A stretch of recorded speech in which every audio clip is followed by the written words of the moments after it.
Our work is an important part of our lives. Among other things, it allows us to provide for our families and gives us our standard of living. But what happens if illness means that we suddenly can't work? A recent report from the independent think tank Demos highlights the problems caused by long-term illness and the loss of work, which can often lead to a considerable downturn in living standards.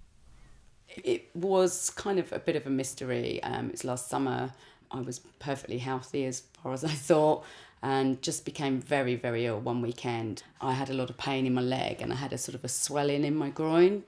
I went to the doctors the next day because I felt pretty unwell, but it just got kind of dramatically worse within sort of 12 hours. Something, either a scratch or an insect bite, caused septicemia, which led to me being sort of hospitalised for about 3.5 weeks. That led to me having sort of a very long recuperation period where I had to stay at my parents', had to rely on them, and wouldn't have been able to support myself if they weren't there, let's put it that way. Up until about a month before the incident happened, I'd owned a house and I was just sort of selling it, and at that point I had protection to cover me for if I was unable to pay my mortgage, etc. When I sold the house, I just didn't think about taking out anything for me. Like a lot of people, I'd probably just assumed that, up to a certain point, 3 months, 4 months, whatever, I'd probably be covered. I suppose I'd never had to think about it, so it just hadn't been on my radar, to be honest. And when I found out I wasn't covered in the same way, and that, actually, you're actually only entitled to sort of, statutory sick pay in a lot of instances, and in mine, it was quite a harsh reality, because it was suddenly like, actually, that doesn't even cover my rent. I think it's just been a massive wake-up call that, anything can happen to anyone, and it's not necessarily long drawn out illness, but this literally happened overnight, and it could have been anybody.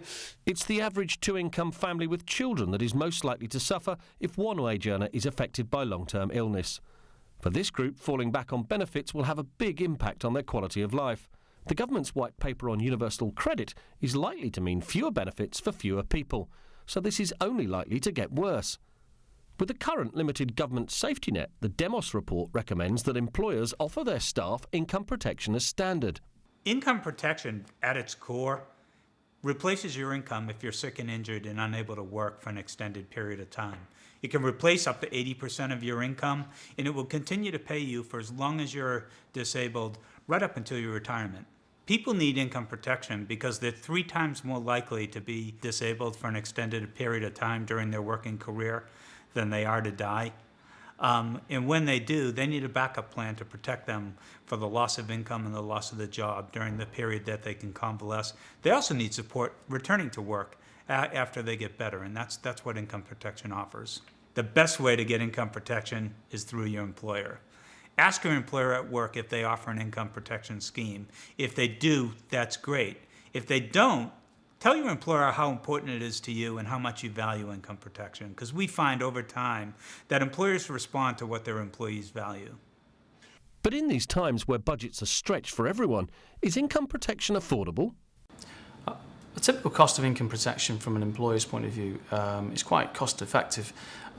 You'd see, if you looked at salary around £40,000 and you wanted to insure roughly about 60% of that after a 6-month window of absence, the annualised cost would be roughly about £200, so it's not that expensive. Some people simply don't believe that ill health or disability will affect them. Yet this report shows that the 1 million people who are sick or disabled each year, half are still unable to work a year later. Without adequate government financial support, a significant number of people are risking having to live on dramatically reduced incomes should they get afflicted with long-term sickness.